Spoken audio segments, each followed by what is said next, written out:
Good morning दोस्तों। कक्षा 12 के वर्गों में आप सभी का स्वागत है।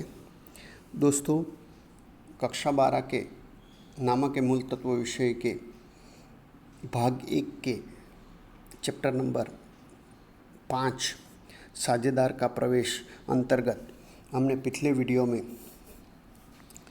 लाभ हानि वितरण के प्रमाण में बदलाव हो तब लाभ हानि का नया प्रमाण ज्ञात करने की दो विधि के बारे में अभ्यास किया था। आज हम दोस्तों आगे की दो विधि के बारे में अभ्यास करने वाले हैं। तो दोस्तों आज हम तीसरी विधि के बारे में पढ़ाई की शुरुआत करेंगे। तो तीसरी विधि है कि नया साझेदार अपना हिस्सा पुराने साझेदार के पास से कुछ भाग प्राप्त करे। माने नया साझेदार जो साझेदारी में जुड़ रहा है उसको जो हिस्सा मिलने वाला है वो हिस्सा पुराने साझेदारों के पास से कुछ भाग वो प्राप्त करे, तब लाभ हानि वितरण के नए प्रमाण की गणना किस प्रकार होगी उस संदर्भ में ये टॉपिक देखना है। तो दोस्तों, जब पुराने साझेदार ने किया त्याग दिया हो तब पुराने भाग में से त्याग का भाग घटाने के बाद लाभ हानि का नया प्रमाण प्राप्त होगा। क्योंकि दोस्तों, साझेदार को त्याग करने वाला जो साझेदार है या नए साझेदार को जो हिस्सा देने वाला साझेदार है उसको जो भाग मिलता था उसमें से नए साझेदार को जो भाग दे रहा है वो घटाने पर उसका नया भाग प्राप्त होगा या नया प्रमाण ज्ञात होगा। तो यहाँ पुराने साझेदार का नया भाग का सूत्र बनेगा पुराना भाग माइनस त्याग। तो दोस्तों, इसके लिए उदाहरण नंबर 3 देखें।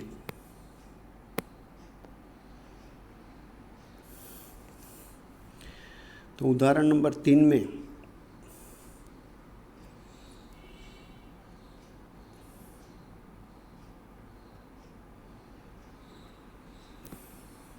हमें बताया गया है कि ए और बी 4/3 के प्रमाण में लाभ हानि बांटने वाले साझेदार हैं। सी को 1/7 भाग देने की शर्त से नए साझेदार के रूप में प्रवेश दिया। दोस्तों, यहाँ ए और बी 4/3 के प्रमाण में लाभ हानि बांटने वाले साझेदार हैं, माने ए और बी का पुराना प्रमाण 4/3 है। नए साझेदार सी को 1/7 भाग देने की शर्त पर प्रवेश दिया गया है। सी जो नया साझेदार है वो 2/21 भाग ए के पास से और 1/21 भाग बी के पास से प्राप्त करेगा।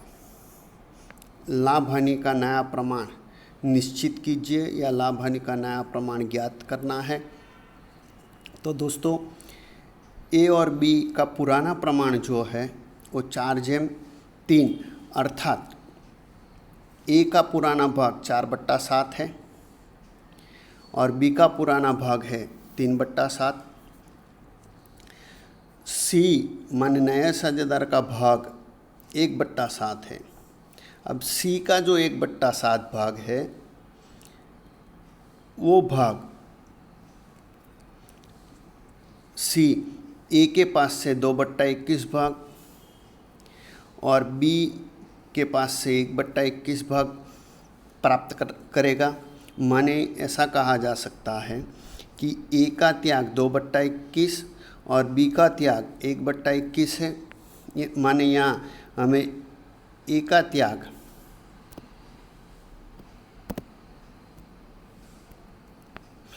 और बी का त्याग दिया है। ए का त्याग 2/21 और बी का त्याग 1/21 है। अब दोस्तों ये दोनों त्याग का योग करें, 2/21 प्लस 1/21, तो इसका योग हो जाएगा 3/21 माने 1/7, जो नए साझेदार के हिस्से जितना है।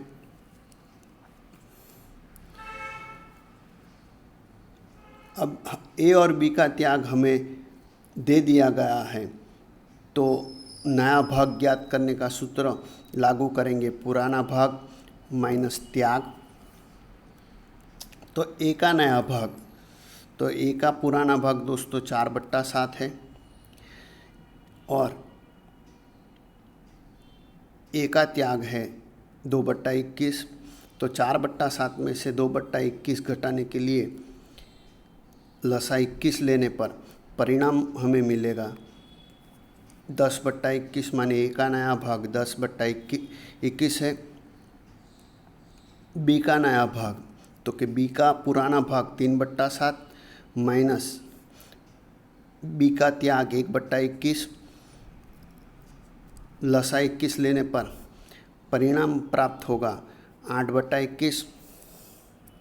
अब दोस्तों सी का नया भाग था 1/7,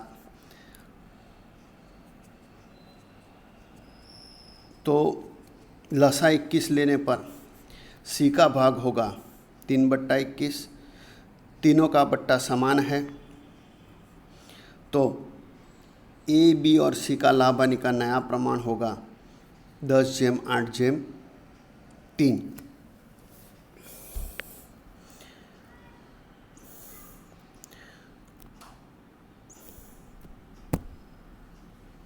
अब दोस्तों नया प्रमाण ज्ञात हो गया है।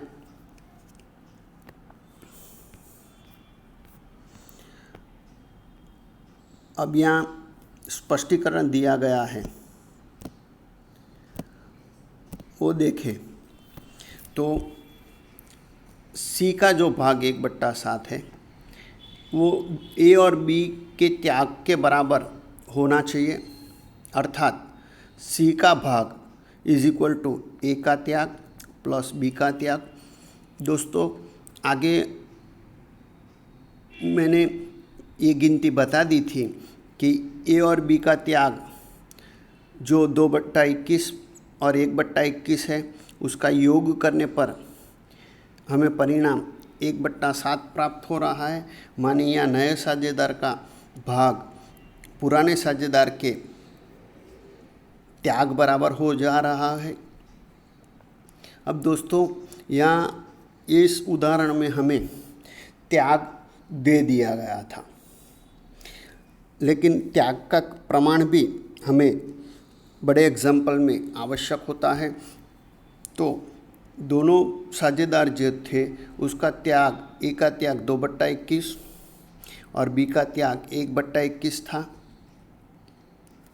तो त्याग का प्रमाण ज्ञात करें तो 2/21 जैम 1/21, अर्थात त्याग का प्रमाण होगा 2/1।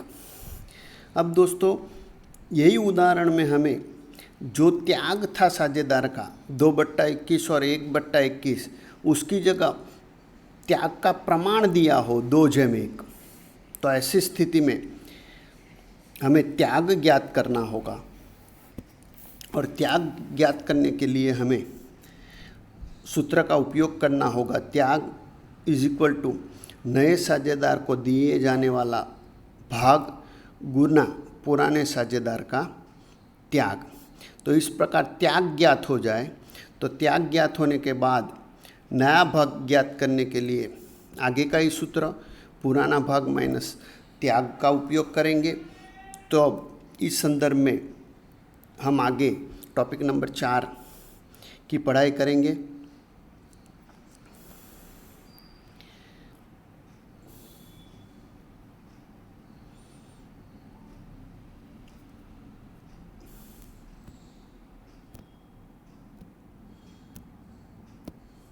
दोस्तों टॉपिक नंबर 4 देखें तो जब पुराने साझेदार का त्याग का प्रमाण दिया हो, दोस्तों टॉपिक नंबर 3 में ऐसा लिखा था, पुराने साझेदार ने किया त्याग दिया हो, और यहाँ हो गया त्याग का प्रमाण दिया हो। ये दोनों बातों में आपको खास ध्यान रखना है, वरना आप गिनती में गलती कर दोगे, और यहाँ गलती होती भी है। दोस्तों जब पुराने साझेदारों ने नए साझेदार के पक्ष में किए त्याग का प्रमाण दिया हो,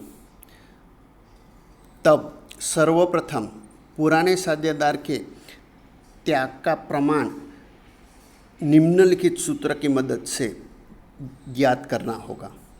माने जब त्याग का प्रमाण दिया हो दोस्तों, तब हमें सबसे पहले साझेदार का त्याग ज्ञात करना होगा, और उसके लिए पुराने साझेदार का त्याग इज इक्वल टू नए साझेदार का भाग गुना पुराने साझेदार के त्याग का प्रमाण, इस सूत्र का उपयोग करेंगे।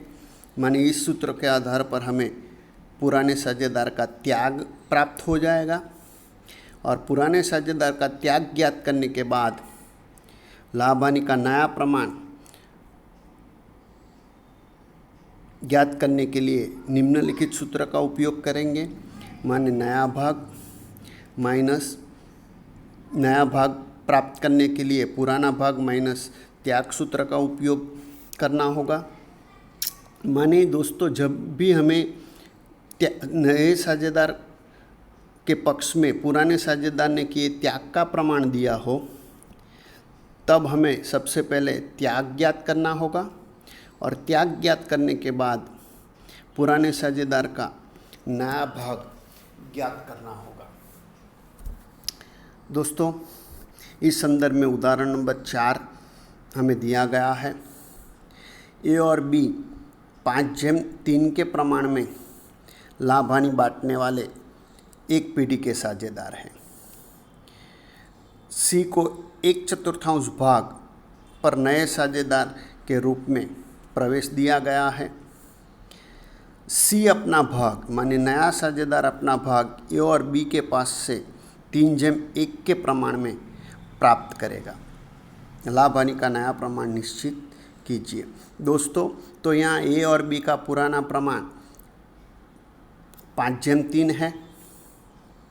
नए साझेदार सी का भाग 1/4 है, जो वो 3/1 के प्रमाण में ए और बी से प्राप्त करेगा। तो ए और बी का त्याग का प्रमाण हुआ 3/1। अब दोस्तों नए प्रमाण की गणना देखें तो सबसे पहले हमें ए और बी का पुराना प्रमाण 5/3 दिया है, अर्थात ए का पुराना भाग 5/8 और बी का पुराना भाग 3/8 है। सी का भाग 1/4 है, और सी ये अपना 1/4 भाग ए और बी के पास से 3/1 के प्रमाण में प्राप्त करेगा। तो ए और बी का त्याग का प्रमाण दोस्तों हुआ 3/1। अब दोस्तों त्याग का प्रमाण दिया है, इसलिए त्याग ज्ञात करना होगा। तो पुराने साझेदार का त्याग का सूत्र है नए साझेदार का भाग गुना पुराने साझेदार के त्याग का प्रमाण। तो इस सूत्र का उपयोग कर दोस्तों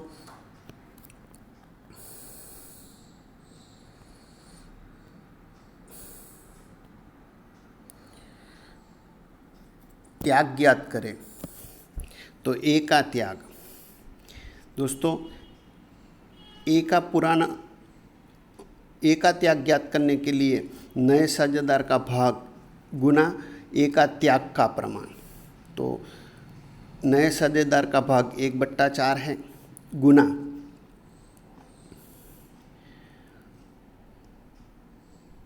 ए का त्याग का प्रमाण 3/4, परिणाम हुआ 3/16। बी का त्याग तो नए साझेदार का भाग 1/4 गुना बी का त्याग का प्रमाण 1/4, तो परिणाम हुआ 1/16। अब दोस्तों ए और बी का त्याग ज्ञात हो गया है, तो अब पुराने साझेदार का नया भाग ज्ञात करने के लिए सूत्र लागू करेंगे, पुराना भाग माइनस त्याग। तो ए का नया भाग, ए का पुराना भाग दोस्तों 5/8 था, उसमें से ए ने 3/16 भाग त्याग किया जो घटाएंगे।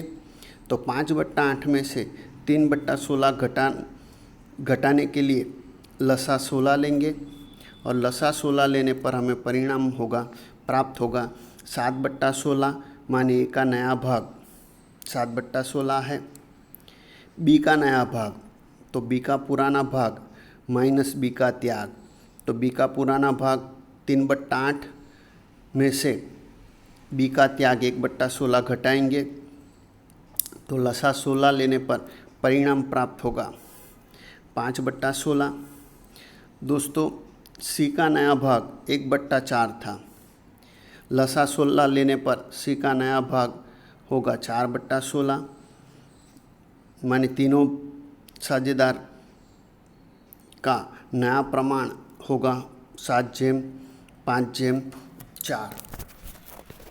दोस्तों यहाँ ए और बी के त्याग का योग करें